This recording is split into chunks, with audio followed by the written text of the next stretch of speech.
রাব্বুল আলামিন আরও বলেন, সূরা আনআম 126 নম্বর আয়াতে বলছেন, وَهَذَا صِرَاطُ رَبِّكَ مُسْتَقِيمًا قَدْ فَصَّلْنَا الْآيَاتِ لِقَوْمٍ يَذَّكَّرُونَ وَهَذَا صِرَاطُ رَبِّكَ مُسْتَقِيمًا, এটাই হলো তোমার রবের সরল সঠিক পথ।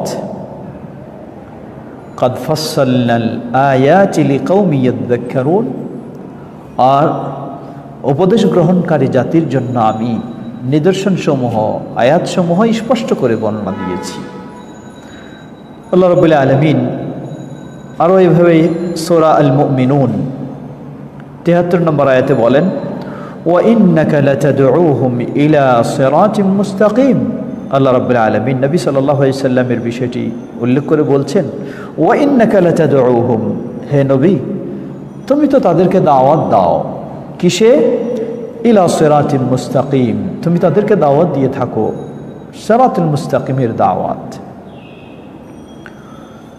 অনুরূপভাবে সর্বশেষ আরেকটি আয়াত নিয়ে এসেছেন সূরা যুখরুফ 43 নম্বর আয়াত। আল্লাহ বলেন, ফাস্তামসিক বিল্লাযী উহিয়া ইলাইক ইন্নাকা আলা সিরাতিম মুস্তাকিম।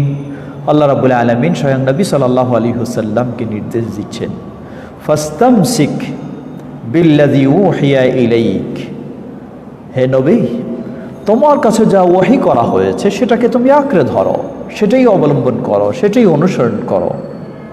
আমরা জানি ওহী হলো দুটো বিষয়, আল কোরআনুল কারীম এবং নবী সাল্লাল্লাহু আলাইহি ওয়াসাল্লামের কাছে আল্লাহর পক্ষ থেকে যে হাদিস এসেছে, দুটোই ওহী।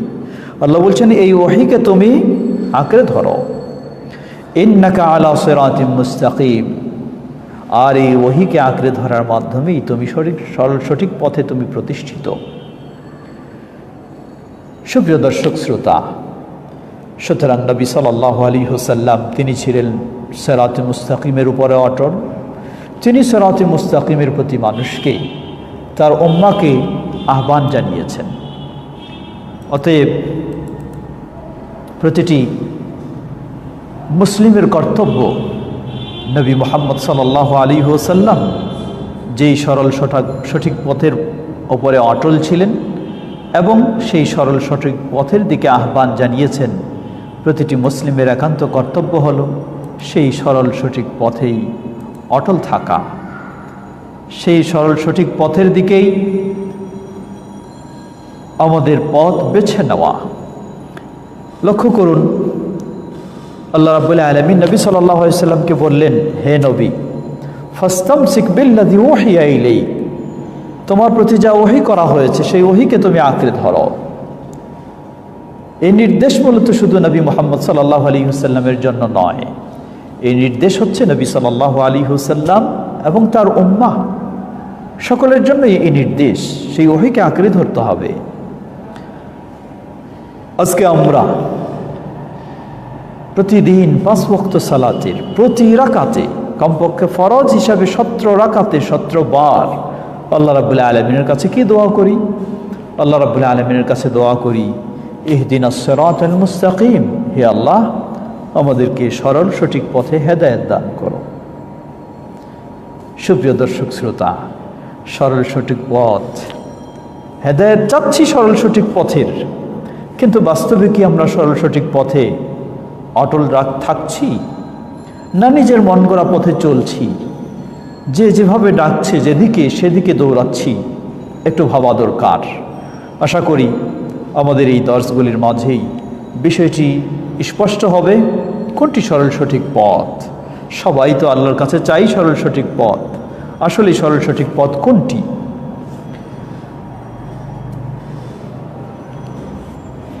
এরপরেই লেখক হাফিজাহুল্লাহ তিনি বলছেন, কাইফিয়াতুল ফাউজ বিসসিরাতিল মুস্তাকিম, সরল সঠিক পথ আমরা জানলাম নবী মুহাম্মদ সাল্লাল্লাহু আলাইহি ওয়াসাল্লামের পথেই হলো সরল সঠিক পথ, কারণ তিনি যার উপরে অটল ছিলেন সেটি হলো সিরাত মুস্তাকিম, যার দিকে দাওয়াত দিয়েছেন সেটি হলো সিরাত মুস্তাকিম।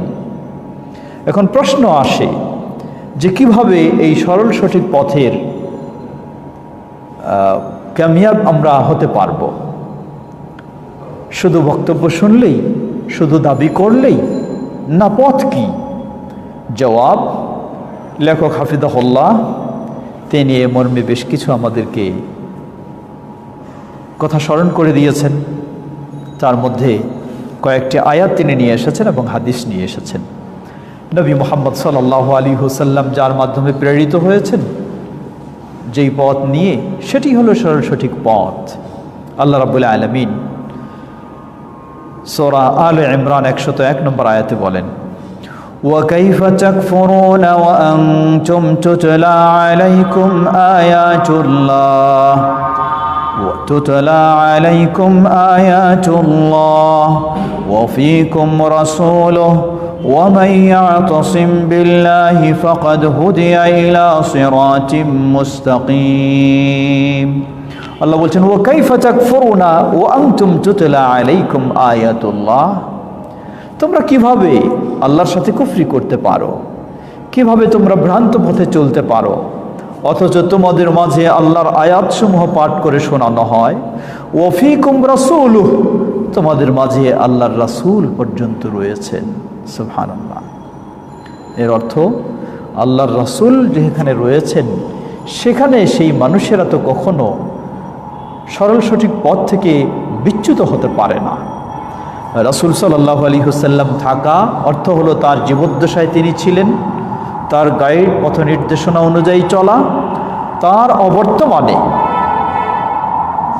অবর্তমানে তার রেখে যাওয়া সেই দিন, রেখে যাওয়া সেই সুন্নাহ, সেই আলোকে চলাই হলো সরল সঠিক পথে চলা। আবার আল্লাহ বলছেন, ওয়ামান ইয়াতাসিম বিল্লাহি ফাকাদ হুদিয়া ইলা সিরাতিম মুস্তাকিম, আর যে ব্যক্তি আল্লাহ রাব্বুল আলামিনকে অবলম্বন করবে সেই তো সিরাতে মুস্তাকিমের প্রতি হেদায়েত লাভ করবে। এরপরে লেখক হাফিজাহুল্লাহ তিনি আরেকটি বিষয় উল্লেখ করেছেন, জীবনের কি যে কোনো সময় সরল সঠিক পথ পেলেই যথেষ্ট হবে, না গোটা জীবন সেটার উপরে অটল থাকতে পারলেই সফলতা হবে? জবাব, কেউ কখনো কোনো সময় সরল সঠিক পথের দিশা পেতে পারে, সেই পথে হেদায়েত পেতে পারে, কিন্তু গোটা জীবন যদি সেই পথে অটল থাকতে না পারে তাহলে কখনোই সফলতার বিষয় নয়। তাই অবশ্যই চেষ্টা করতে হবে চূড়ান্তভাবে গোটা জীবনটাই যেন সরল সঠিক পথের উপরে অটল থাকা যায়। এ মর্মে আল্লাহ রাব্বুল আলামিন বলেন, সূরা ফুসসিলাত 30 নম্বর আয়াত, আল্লাহ বলছেন, ইন্নাল্লাযীনা ক্বালু রাব্বুনাল্লাহ সুম্মা ইসতাকামু তাতানাজ্জালু আলাইহিমুল মালাঈকাতু আল্লা তাখাফু ওয়া লা তাহজানু ওয়া আবশিরু বিল জান্নাতিল্লাতী কুনতুম তুআদুন। সুবহানাল্লাহ। আল্লাহ রাব্বুল আলামিন কি সুসংবাদ দিলেন। আল্লাহ বলছেন, ইন্নাল্লাযীনা ক্বালু রাব্বুনাল্লাহ, যারা এই স্বীকৃতি দিয়েছে, এই ঈমান এনেছে যে তাদের রব হলেন একমাত্র আল্লাহ সুবহানাহু ওয়া তাআলা। এই স্বীকৃতি দেওয়া অর্থই হলো রব আল্লাহ সুবহানাহু ওয়া তাআলাকে রব হিসাবে স্বীকৃতি দেওয়া, আর যে আল্লাহকে সত্যিকারীভাবে রব হিসাবে স্বীকৃতি দেবে সে একমাত্র আল্লাহর বিধান দিন ছাড়া আর কিছু মানতে পারে না, সে একমাত্র আল্লাহ সুবহানাহু ওয়া তাআলার ইবাদত ছাড়া আর কিছু করতে পারে না, সে একমাত্র আল্লাহ সুবহানাহু ওয়া তাআলার আনুগত্য ছাড়া ভিন্ন পথে চলতে পারে না। আল্লাহ বলছেন, সুম্মা ইসতাকামু, অতঃপর গোটা জীবনটাই এই সঠিক দিনের উপরে প্রতিষ্ঠিত থাকবে। তাতানাজ্জালু আলাইহিমুল মালাঈকা, তাদের গোটা জীবন অতিবাহিত করে যখন মৃত্যু মুহূর্তে পৌঁছবে সেই মুহূর্তে আল্লাহর বিশেষ রহমতের ফেরেশতাগণ তাদের কাছে আসবে, বিশেষ রহমতের ফেরেশতাগণ তাদের কাছে আসবে, এসে বলবে, আল্লাহ তাখাফু, তোমরা রবের পথে ছিলে, তোমরা রবকে মেনেছ, গোটা জীবন সেই পথে অটল ছিলে, আল্লাহ তাখাফু, তোমাদের কোনো ভয়ের কারণ নেই, ওয়ালা তাহজানু, এবং তোমাদের কোনো দুশ্চিন্তার কারণ নেই, ওয়া আবশিরু বিল জান্নাতিল্লাতী কুনতুম তুআদুন, আর তোমরা সুসংবাদ গ্রহণ করো, তোমাদের দুনিয়ার জীবনে যেই জান্নাতের প্রতিশ্রুতি দেওয়া হয়েছে সেই জান্নাত তোমাদের জন্য অপেক্ষা করছে, সামনেই তোমরা সেই জান্নাতকে পাবে। সুবহানাল্লাহ। সুপ্রিয় দর্শক শ্রোতা, এটি হলো কার প্রতিদান? যিনি সিরাত মুস্তাকিম পেয়েছেন এবং তার গোটা জীবন সিরাতে মুস্তাকিমে অটল ছিলেন, কখনো সিরাতে মুস্তাকিম থেকে বিচ্যুত হননি, তাহলেই আপনার জন্য এই সুসংবাদ। আল্লাহ রাব্বুল আলামিন আমাদের সকলকে সেই সিরাতে মুস্তাকিমে অটল থাকার তৌফিক দান।